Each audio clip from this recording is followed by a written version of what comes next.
అందరికీ నమస్కారం. ప్రస్తుతం ఉన్న విద్యారంగంలో మరి ఇంగ్లీష్ మీడియంకు చాలా ప్రాధాన్యత ఉంది. ప్రతి తల్లిదండ్రి, విద్యార్థి ప్రతి ఒక్కరు కూడా మరి భవిష్యత్తులో ఉద్యోగాలు రావాలన్నా లేకపోతే ఇంకా అనేక విధాలుగా మరి ఇంగ్లీష్కు చాలా ప్రాముఖ్యత అయితే ఇవ్వడం జరుగుతుంది.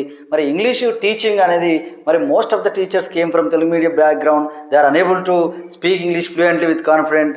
మరి ఇలా విద్యార్థులు కానీ మరి విద్యార్థులకు నేర్పాలంటే ఖచ్చితంగా ఉపాధ్యాయులు మంచి ఫ్లూయెంట్ ఇంగ్లీష్ స్పీకర్గా ఉండాలి. They should be good at in English. మరి ఇంగ్లీష్లో పర్ఫెక్షన్ లేకుండా అంటే I came from Telugu medium background.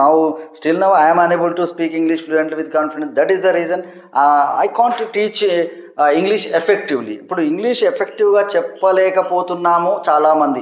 మరి దానికి అనేక కారణాలు ఉన్నాయి. దాదాపు ఇప్పుడు ఈ బుక్స్, ఇంగ్లీష్ బుక్స్ కూడా ఎస్పెషల్లీ ప్రైమరీ లెవెల్లో చూసినట్టయితే మొత్తం మీద ఇప్పుడు ఈ బుక్ను ఎందుకు తయారు చేశారనేది కూడా మరి చాలా రోజుల వరకు ఇంకా కూడా టీచర్లు అసలు దీన్ని ఎట్లా ఇంప్లిమెంట్ చేయాలి, దీన్ని ఏ విధంగా మరి టీచరు మరి పీపుల్ అంటే టీఎల్పీ టీచింగ్ లెర్నింగ్ ప్రాసెస్లో మరి ఎట్లా దీన్ని ముందుకు తీసుకుపోవాలనేది అంశాలు కూడా చాలా వరకు మరి నాకు కూడా అంత పర్ఫెక్ట్గా జస్ట్ ఇక్కడ బొమ్మ వేయడం జరిగింది, కలర్ ద పిక్చర్ అన్నాడు, జస్ట్ ఇక్కడ కలర్ వేసుకుంటూ పోవడం, లేకపోతే ఈయన గ్రాండ్ ఫాదర్ ఇట్లా చెప్పుకుంటూ పోవడం అని ఇంతవరకే అనుకున్నాం. కానీ యాక్చువల్గా ఈ బుక్ తయారు చేసిన వాళ్ళు కానీ ఈ టీచింగ్ లెర్నింగ్ ప్రాసెస్లో మరి విద్యార్థులకు ప్రత్యక్ష బోధన కానీ తర్వాత day to day activities, day to day లైఫ్లో జరిగే సంఘటనల గురించి మాట్లాడించడం కానీ చాలా క్వశ్చన్స్. మరి ఇప్పుడైతే ఎవరైతే టీచర్స్ కొంత ఇంగ్లీష్లో అంటే తెలుగు మీడియం బ్యాక్గ్రౌండ్ నుంచి వచ్చి ఎవరైతే who are unable to make sentences, who are unable to make questions, ఇప్పుడు క్వశ్చన్స్ తయారు చేసుకోలేని పరిస్థితి కానీ అట్లాంటి వాళ్ళు ఉన్నప్పుడు ఈ handbooks, teachers handbooks కూడా అంటే ప్రతి క్లాసుకు కూడా టీచర్స్ హ్యాండ్ బుక్స్ ఉన్నాయి. దీంట్లో కూడా చాలా క్వశ్చన్స్ మరి తయారు చేసి ఉన్నాయి. మరి పీరియడ్ ప్లాన్ స్టెప్స్ కానీ అంటే విద్యార్థులకు మరి ఏ విధంగా అంటే రియల్ లైఫ్ సిచ్యువేషన్స్ అంటే అక్కడ వాళ్ళతోటి మాట్లాడించడం, తర్వాత వాళ్ళని డైరెక్ట్గా బయటకు తీసుకుపోవడం, లేకపోతే అక్కడికక్కడ అంటే చాలా చోట్ల కూడా మరి ఆ పాత్రలు అంటే రోల్ ప్లేస్ కానీ అంటే విద్యార్థులకు అక్కడ సందర్భానుసారంగా ఆ లెసన్కి సంబంధించి ఏం చేస్తే ఇటు ఫ్యామిలీ అన్నప్పుడు ఒకరు గ్రాండ్ ఫాదర్గా ఒకరు ఫాదర్ ఇట్లా యాక్షన్ చేస్తూ చెప్పవచ్చు.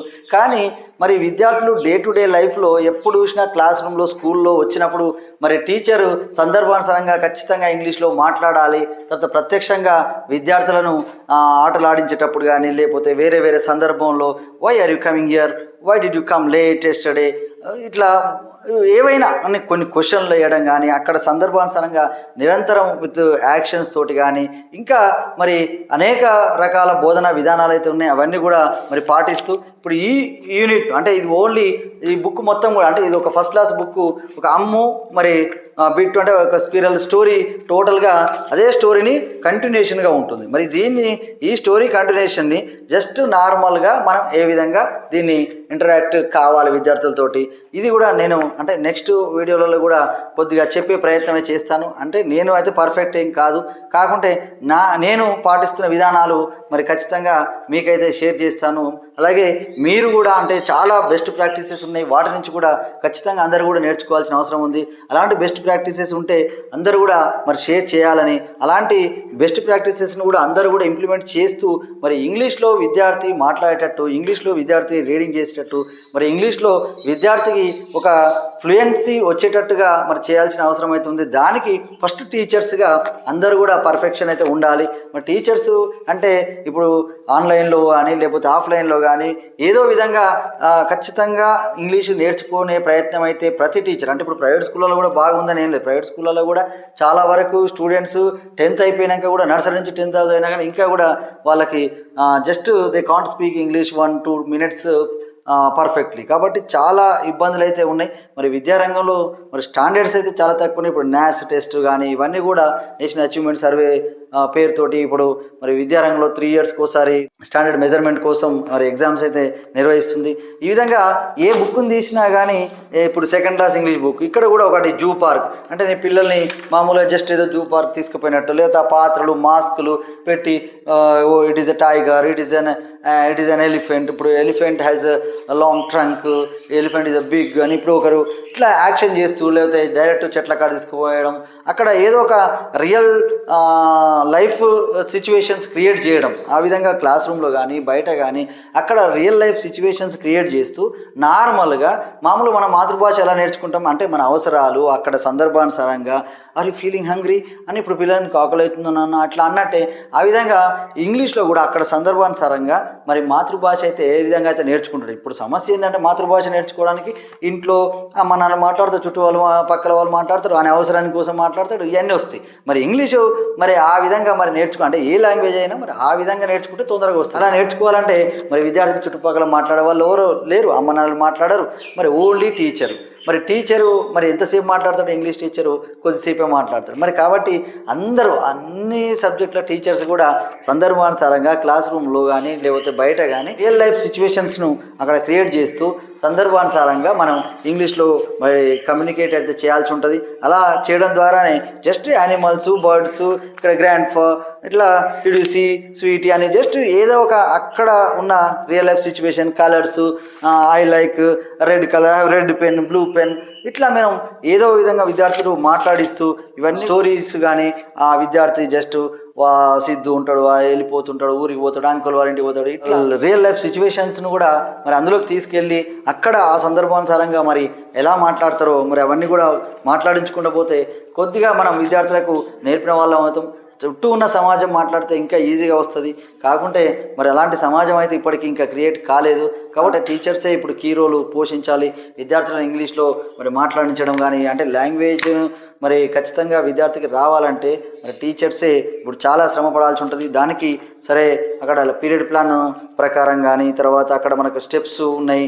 తర్వాత ఒకవేళ కొద్దిగా ఇంగ్లీష్లో సెంటెన్స్ని తయారు చేయలేము, డైరెక్ట్గా ఎక్కువసేపు మాట్లాడలేము అనుకుంటే మనకు హ్యాండ్ బుక్ ఉంది. మరి అలా హ్యాండ్ బుక్ని కూడా వినియోగించుకుని మరి అనేక రకాలుగా అంటే మొత్తం మీద టీచరు చాలా హార్డ్ వర్క్ అయితే చేయాల్సి ఉంటుంది. అంత ఈజీ అయితే ఏం కాదు. మరి ఆ విధంగా అంటే నేను ఇంకా కూడా లర్నింగ్ స్టేజ్లో ఉన్నా, ఇంకా విద్యారంగంలో మరి నేర్చుకుంటూనే విద్యార్థులకు నేర్పిస్తున్నాను. ఏ టాపిక్ ఉంటే ఆ టాపిక్ మీద సరే కొద్దిగా ప్రిపేర్ అయ్యి ఆ టాపిక్ సంబంధించి అక్కడ ఎలాంటి యాక్టివిటీస్ చేస్తే బాగుంటుందని ఆ యాక్టివిటీస్ని ఊహించి ఆ యాక్టివిటీస్ ద్వారానే విద్యార్థులను కొంత మాట్లాడించే ప్రయత్నం చేస్తున్నాం. కానీ సరే ఇంకా కూడా అందరూ టీచర్లు ఒక్కరు టీచరు ఒక స్కూల్లో ఒక్కరు చేస్తే అది కాదు. ఆల్రెడీ ఇప్పటికే చెప్పిన సమాజంలో అందరూ మాట్లాడితేనే ఆ మాతృభాష కానీ ఇంకేదో లాంగ్వేజ్ వస్తుంది. కానీ కేవలం ఒకరు ఇద్దరు జరసేపు ఒక అర్ధగంట రోజు గంట సేపు మాట్లాడితే అది అంత ఈజీగా లాంగ్వేజ్ రాదు. మరి కాబట్టి అందరూ టీచర్లు కూడా ప్రత్యేకంగా స్పెషల్గా ఖచ్చితంగా ఇంగ్లీష్ అయితే నేర్చుకోవాలి. అనేక మరి ఆన్లైన్లో యాప్స్ ఉన్నాయి, లేకపోతే ఇంకా ఆన్లైన్ క్లాసెస్ ఉన్నాయి, లేకపోతే ఇంకా ఏదైనా లేకపోతే ఈ సబ్జెక్ట్ ఈ బుక్ను తీసే దీంట్లోనే ఉన్న వొకాబులరీ ఏంటి, సెంటెన్స్ ఏంటి, హ్యాండ్ బుక్ ఉంది, హ్యాండ్ బుక్లో కూడా క్వశ్చన్స్ చాలా ఉన్నాయి. అవన్నీ జస్ట్ ఒక బుక్ పై రాసుకొని బాగా మరి ప్రాక్టీస్ చేసి ఇంగ్లీషు అట్మాస్ఫియర్ను క్రియేట్ చేసినట్టయితే మనం ఖచ్చితంగా విద్యార్థుల్లో కొంత నేర్పిన వాళ్ళం అవుతాం. కాబట్టి ఆ విధంగా అన్ని క్లాసులలో కూడా మరి ఈ విధంగా జస్ట్ ఉన్న ఈ స్టోరీస్ కానీ రియల్ లైఫ్ సిచ్యువేషన్స్ కానీ ఇవన్నీ కూడా మనం విద్యార్థుల్లో కానీ అలా క్రియేట్ చేసి మరి విద్యార్థి ఖచ్చితంగా రావాలంటే ఫస్ట్ ఉపాధ్యాయుడు మాత్రం ఫ్లూయెంట్గా అంటే ఉపాధ్యాయునికి పర్ఫెక్ట్గా ఉన్నప్పుడు మాత్రమే ఇవన్నీ తయారు చేయగలుగుతాడు. ఇప్పుడున్న సమస్య ఏంటంటే మరి అంత ఈజీగా మరి ఇక్కడ చుట్టూ ఉన్న వాతావరణము అలాంటి ఇంగ్లీష్ అట్మాస్ఫియర్ లేకపోవడం వల్ల మరి ఉపాధ్యాయులు కూడా తొందరగా నేర్చుకోలేకపోతున్నారు. అదొక పెద్ద సమస్యగా మారింది. చిన్న వయసులో తొందరగా నేర్చుకుంటారు. చిన్న వయసు అంటే ఇప్పుడు దాదాపు 1 ఇయర్ దాటిన తర్వాత 1 ఇయర్ 2 ఇయర్ 3 ఇయర్ ఇట్లా చిన్న ఏజ్లో ఇంకా ఫాస్ట్గా నేర్చుకుంటారు. ఇప్పుడు పెద్దగా అయిన తర్వాత నేర్చుకోవాలంటే లాంగ్వేజ్ లెర్నింగ్ అనేది అంత ఈజీగా కాదు. కాబట్టి ఏదేమైనా మరి చిన్న వయసు నుంచే ఇంగ్లీష్ నేర్పించేటట్టు అంటే 2nd, 3rd ఇయర్ 4th ఇయర్లో అక్కడనే మంచి లాంగ్వేజ్ ఎక్స్పోజరు అటు లాంగ్వేజ్ అట్మాస్ఫియర్ క్రియేట్ చేసేటట్టుగా మరి విద్యారంగంలో కూడా మరి అనేక సంస్కరణలు తీసుకొచ్చి అక్కడ చిన్న వయసు వాళ్ళకి అంటే మామూలుగా ఎంతోమంది మానసిక శాస్త్రవేత్తలు కూడా చిన్న వయసులో విద్యార్థికి భాష నేర్చుకోవడానికి చాలా రెట్లు అవకాశాలు ఎక్కువ ఉంటాయి అన్నట్టు. అంటే పెద్ద వాళ్ళతో పోలిస్తే చిన్న వయసులో చాలా ఎక్కువగా తొందరగా నేర్చుకుంటాడు. మరి అలాంటి అవకాశాన్ని మరి ఆ వయసులోనే లాంగ్వేజ్ విద్యార్థి నేర్పించేటట్టుగా మరి అప్పుడే ఇంగ్లీష్లో కానీ లేకపోతే ఇంకేదైనా భాషలో పర్ఫెక్ట్గా మాట్లాడి అక్కడే విద్యార్థులకు చాలా అంశాలు కూడా just real life situation create చేసి బాగా నేర్పేటట్టు మరి చేసే విద్యా విధానం కూడా రావాలని మనస్ఫూర్తిగా కోరుకుంటూ ఇప్పుడు ఏమవుతుందంటే నర్సరీ, ఎల్కేజీ, యూకేజీ ఆ 3rd, 4th, 5th ఆ ఏజ్లో విద్యార్థికి ఏ మాత్రం నేర్చుకోకుండా డైరెక్ట్గా మరి గవర్నమెంట్ స్కూల్లో అయితే 6 ఇయర్స్కు ఫస్ట్ క్లాస్కు రావడం అక్కడ ఒక విధంగా జస్ట్ పెన్ను పట్టించి ఇప్పుడు రాస్తుందుకే వాడిని లేకపోతే చిన్న మాట్లాడుతుందుకే ఆ విధంగా చాలా ఇబ్బంది అయితే అవుతుంది. కాబట్టి మరి చిన్న వయసులోనే విద్యార్థికి మరి భాష పట్ల అవన్నీ అభిరుచి కలిగేటట్టుగా మరి ఉపాధ్యాయులు అయితే మనం చేయాల్సిన అవసరం అవుతుంది. ఆ క్రమంలో సరే నేను వంత ప్రయత్నాలు అయితే చేస్తున్నాను.